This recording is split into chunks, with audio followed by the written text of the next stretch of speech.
Hola, ¿cómo están? Pues bienvenidos a otra sesión de inmunología.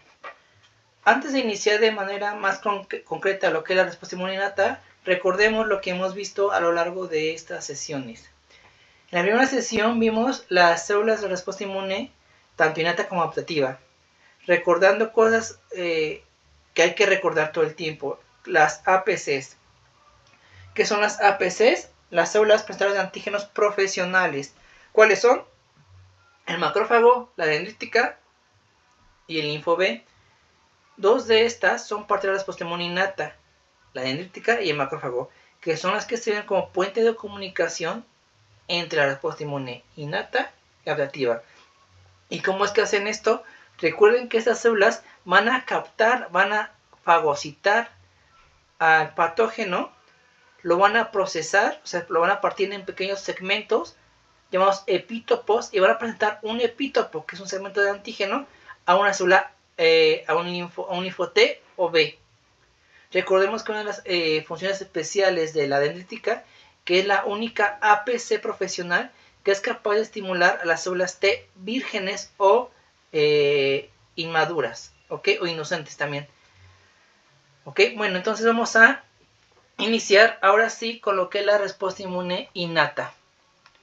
Ya hemos visto esta imagen en la cual nos muestra cuáles son los componentes celulares y humorales de cada respuesta.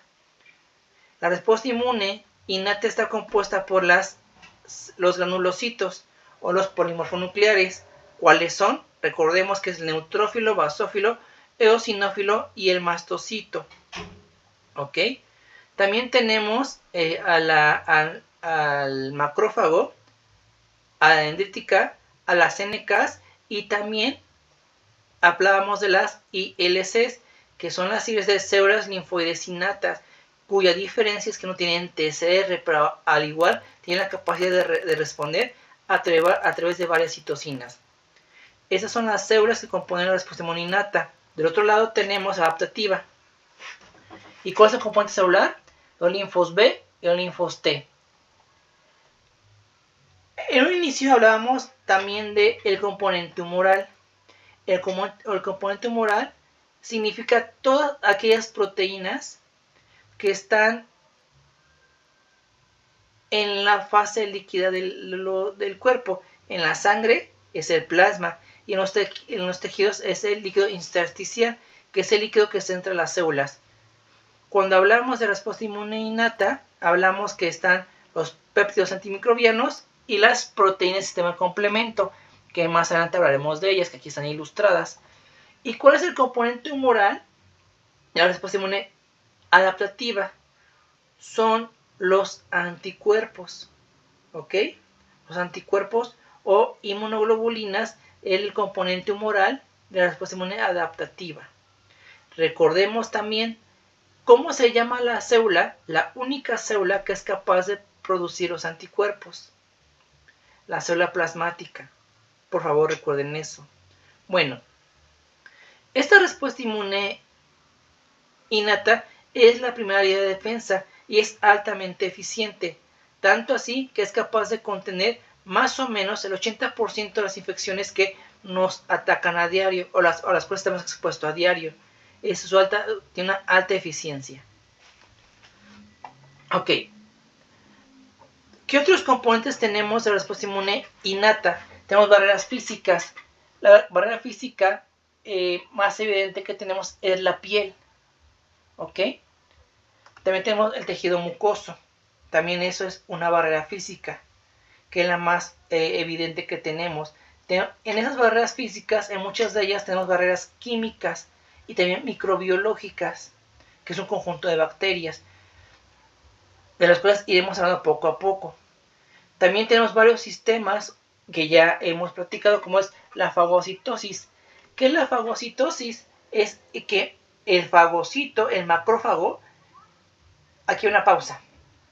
Recordemos que el neutrófilo es el leucocito más abundante en la sangre. También es el fagocito más abundante, porque recuerden que una de sus funciones es fagocitar. Pero si nos preguntan cuál es el fagocito más eficiente, es el macrófago. ¿Ok? ¿Cuál es su función? Decíamos, su función es detectar a los patógenos, que aquí están ilustrados, endocitarlos, es decir, fagocitarlos, comérselos, destruirlos. ¿Ok? Esa es su función de un macrófago. Es un gran comedor. Fago, comer. Macro, gigante, macrófago. ¿Ok? Les decía también que en esta parte tenemos sustancias antimicrobicidas, tanto péptidos como los propios interferones. Tenemos citocinas y quimiosinas, que al final van a llegar a un proceso de inflamación. Inflamación es otro tema que veremos más adelante. Pero bueno, aquí está ilustrada en esta diapositiva todos los elementos y sus acciones que tenemos de la respuesta inmune innata. Dentro de las barreras físicas, ya comentamos que tenemos varias: la piel, boca, estómago, intestino, etc, etc. Cada uno de ellos tiene ciertos componentes extras innatos. Por ejemplo, la piel tiene péptidos antimicrobianos, el ácido graso, que es el sebo, que puede funcionar como bacteriostático o bactericida. ¿Qué significa esto? Una sustancia bacteriostática es aquella que llega a la bacteria y que no la va a eliminar, no la va a matar, por decirlo de alguna manera, va a impedir que se reproduzca. Bacteriostático. Y por otro lado, el bactericida es aquella célula que cuando llega a la bacteria o el patógeno lo va a destruir. ¿Ok?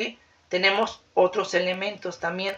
Por ejemplo, tenemos a las glándulas lagrimales, que esas liberan varios elementos. Entre ellos tenemos a la lisozima.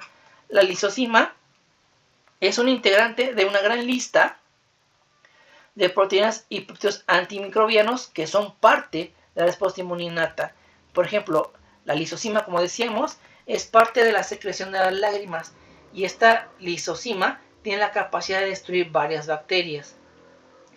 Es tan agresiva esta enzima que, si nos recordamos, cuando lloramos mucho, la piel se llega a irritar cuando corre la lágrima. ¿Por qué? Porque esa enzima está también degradando las sustancias que tenemos en la piel. Así de agresiva es esta sustancia. Aquí estamos viendo también una ilustración de la lactoferrina. La lactoferrina también es una secreción de las mucosas, y esta lactoferrina se une al hierro y lo secuestra. Muchos patógenos requieren de este hierro para su crecimiento. Entonces, al estar secuestrado, evita que muchos patógenos como bacterias y hongos puedan proliferar dentro del cuerpo. También tenemos a las catalicidinas, que estamos viendo en esta imagen todo lo que puede hacer. Puede favorecer el reclutamiento de células, puede inducir la inflamación a través de las citocinas, puede alterar la membrana de los patógenos, llevándolo así a su destrucción. Y vemos que este péptido antimicrobiano tiene una gran cantidad de funciones, ¿ok? Y es parte igual de los péptidos antimicrobianos. Y esta catalicina tiene un montón de aplicaciones clínicas, antiinflamatorias, contra infecciones, anticáncer, y así un montón de cosas que podemos ver aquí ilustradas. Otro elemento importante son también las defensinas. Estas están secretadas por las células de Paneth, el intestino, ¿ok? Y también en el tracto nasal, respiratorio y urogenital. Esas defensinas, al igual que las catalicidinas, tienen la capacidad de modificar las membranas de los patógenos y así llevarlos a lisis. Aquí tenemos lo que puede hacer. Estas defensinas forman poros o perforaciones, por decirlo de una manera, en la membrana de los patógenos, y lo destruyen. También puede funcionar como un elemento atrayente, y también a favorecer en la liberación de quimiosinas, de citocinas, perdón. Entonces vemos que estos péptidos antimicrobianos tienen una función muy diversa y dinámica dentro del cuerpo. Aquí se enlista varios de ellos, donde está su ubicación y sus actividades microbianas. Ya mencioné algunos. Otro que es importante mencionar, porque es interesante el experimento que se hizo, es la psoriacina. En este ejemplo que está en el libro de Cuby, aquí lo muestro, está mostrando que en las yemas de los dedos de alguien se incubó dos bacterias, S. aureus y E. coli. En ese hisopo estaban las bacterias, las sembraron, por decirlo de alguna manera, en las yemas de los dedos. Dijeron que dejaron un rato que se incubara, 30 minutos, aquí está, tiempo suficiente para que la bacteria proliferara. Después esas yemas se pusieron en medios de cultivo adecuados para cada célula, se dejaron incubar. ¿Y qué pasó? Vimos después de que se incubó que sí hubo proliferación de esta bacteria, pero no de E. coli. ¿Qué significa esto? Que esa psoriacina es un bactericida para la E. coli, no permite que esa bacteria se reproduzca, ¿ok? La mató. Otro elemento importante que mencionamos como componente de la respuesta inmune innata es la microbiota. La microbiota, ahora sabemos que en todo el cuerpo tenemos bacterias comensales, en las cuales somos simbiontes, que estamos en un equilibrio con ellas, no son patógenas, ¿ok? Tanto así que se ha descrito que en ciertos ambientes hay cierto perfil de bacterias. En el área sebosa, en la seca y en los pies ya sabemos qué bacterias hay, ¿ok? Y cuando pasa algo y este equilibrio se rompe entre esas bacterias, pues cuando suceden las enfermedades. Entonces las bacterias son parte de nosotros, ¿ok? No son enemigos mortales en su mayoría. Otro elemento muy importante de la microbiota es la microbiota intestinal, que está implicada en el buen funcionamiento de muchos órganos. Pensábamos antes que, bueno, pues lo que se llama antes la flora intestinal, pues tenía que ver con la buena digestión y esas cosas. Sí, tiene que ver con eso, pero también tiene que ver con otras cosas. Aquí en eso tenemos un porcentaje de bacteroidetes y firmicutes, que están en un estado simbionte con nosotros, en un equilibrio. Pero se ha visto que cuando alguien consume gran cantidad de azúcar, carbohidratos o lípidos, grasa, se rompe este equilibrio y favorece una gran cantidad de enfermedades. En esta imagen vemos eso, como hay un eje entre intestino y cerebro, y una buena microbiota, estamos en simbiosis, todo está bien. Pero ¿qué pasa cuando hay una alteración de esta microbiota? Se llama disbiosis. Y esto condiciona a muchas enfermedades como es la neumonía, el autismo, cuestiones neurológicas y psiquiátricas. Fíjense qué cosa. Sabemos que esas bacterias tienen la capacidad de liberar neurotransmisores que pueden llevar a la depresión, a la ansiedad. Miren qué interesante, ¿no? Cómo somos lo que comemos o lo que comemos es lo que nos hace. Sería interesante luego explorar esa pregunta, ¿no? Pero bueno, sigamos. También tenemos que una disbiosis puede alterar a función cardíaca, llevándonos a arteriosclerosis, trombosis. También a alteraciones de la piel como la psoriasis y cáncer de piel. Tiene una cosa muy importante que ver con el metabolismo, que eso como que lo inferíamos, ¿no? Pero ya es muy evidente que una disbiosis puede llevar a generar obesidad y diabetes tipo 2. Fíjense qué interesante. Dependiendo lo que uno coma, nuestras bacterias se pueden hacer como que buenas consumidoras de lípidos y carbohidratos, y así hacer que nosotros absorbamos más rápido esos elementos, porque hay bacterias que lo hacen mejor, que nosotros causamos una disbiosis por lo que comemos. Al igual, imaginemos que nosotros tenemos una infección y nos dan nuestro esquema de antibióticos.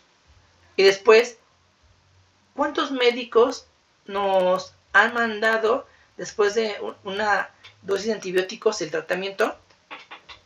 Microbiota, para reponer lo que se mató. Yo creo que muy pocos, pero no lo sé. Entonces tenemos que pensar esas cosas. Cómo la microbiota tiene un papel cada vez más importante en la cuestión de salud y enfermedad de nuestro cuerpo. Sigamos entonces. Un elemento que platicamos hace un momento que es importante es la fagocitosis, que es una parte importante por la presencia de tanto los neutrófilos, que son fagocitos y son los más abundantes, como la presencia del macrófago, que es el fagocito más eficiente en nuestro cuerpo. Entonces,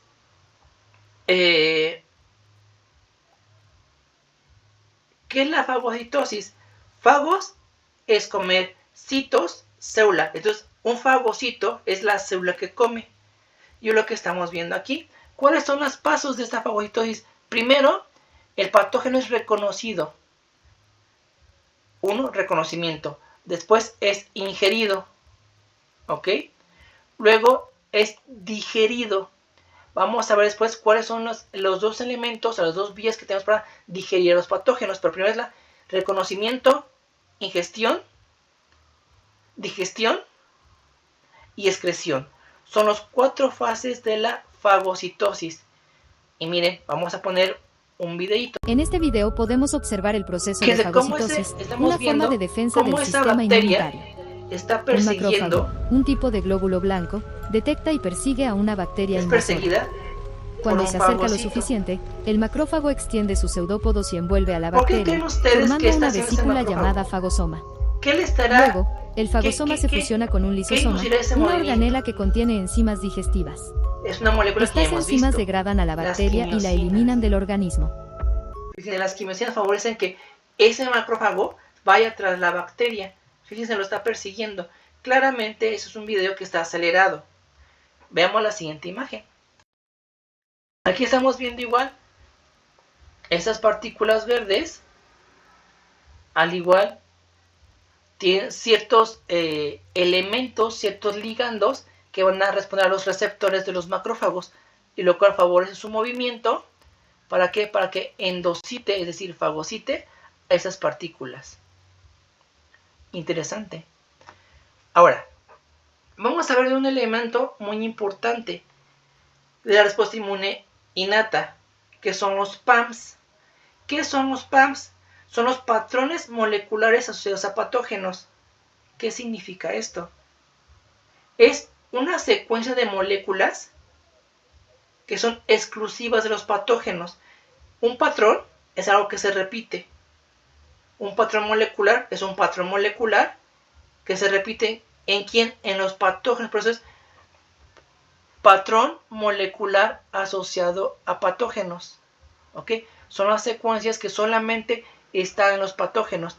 Tenemos aquí varios ejemplos en bacterias, en virus y en parásitos. Y en levaduras, por ejemplo, el zimosán es parte de estos PAMs. Tenemos al LPS, que es parte de una bacteria solamente. Formas de DNA o RNA que son exclusivas de las bacterias. ¿Ok? Entonces, esos son los PAMs. Son elementos que son característicos de los patógenos. Tenemos la pilina en las bacterias, la flagela en otras bacterias, el LPS en bacterias gram negativas, el ácido lipoicoico, que es un PAM de las bacterias gram positivas, el manano, el glucanos, que es parte de ciertos patógenos. Entonces, los PAMs son moléculas repetidas que se encuentran solamente en los patógenos. Por eso es un patrón molecular asociado a patógeno. Ahora, los PAMs están los patógenos. ¿Y cómo reconocemos a ese PAM, que sería el ligando? ¿Ok? Nosotros tenemos a los PRRs. ¿Qué son los PRRs? Son los receptores de reconocimiento de patrones. Y de estos tenemos varios PRRs que reconocen a ese grupo de bacterias y de patógenos. Tenemos a los TLRs, que son los receptores tipo TOL. Tenemos a los NLRs, receptores tipo NOT. Aquí están sus integrantes. Tenemos a los receptores tipo RIG. Aquí están sus integrantes. Y tenemos a los receptores tipo D, receptores de lectina tipo C. Entonces lo que estamos viendo, ¿cuáles son aquí los elementos que reconocen esos PRRs? Por ejemplo, los receptores tipo de lectina tipo C, que son estos.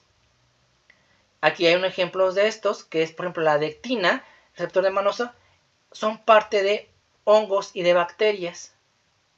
¿Ok? Y es lo que estamos viendo aquí. Ahora, ¿qué estamos viendo en la imagen de aquí al lado? Aquí están esquematizados las siglas de los receptores. Y vemos los TLRs están y los LRs están en membrana. Los NLRs y los RLRs están en citoplasma. Unos TLRs están en endosomas, que son vesículas dentro de la célula. Fíjense qué interesante y qué información tan impresionante nos da esta imagen. Tenemos defensa a todos los niveles de la célula. En la membrana, cuando un bicho es extracelular. Dentro del citoplasma, cuando un bicho o con un patógeno es intracelular. Y endosomas, cuando ese patógeno ya lo fagocitamos. ¿Cómo lo reconocemos? Y además de destruirlo, ¿cómo montamos una respuesta contra él? Es decir, cuando un elemento lo reconocemos y lo ingerimos, no solamente es para destruirlo, también es para ver, bueno, tú que me infectaste, ¿qué eres? Para montar una respuesta especializada contra ti.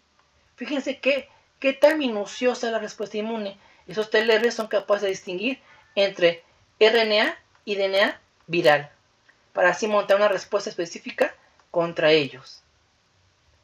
Interesante, ¿no? Y pues aquí también estamos viendo todos estos, las células que tenemos nosotros, los PRRs y los PRs que tenemos, y cuáles son sus funciones. Como les decía, estos receptores y sus ligandos, su función es mandar un mensaje, hacer una acción biológica. Y aquí tenemos cuáles son. Tienen que ver con la fagocitosis, tiene que ver con la autofagia, puede inducir la apoptosis o puede inducir la inflamación. ¿Ok? Estos receptores hacen eso. Sería su ligando, que es el PA, el receptor, que son los PRRs, y aquí estamos viendo cuáles serían unos de las tantas funciones que tendrían, función biológica que tendrían activar a estos PRRs. ¿Ok? Recuerden, los PAMs están los patógenos, no los tenemos nosotros. Y los PRRs están en nosotros.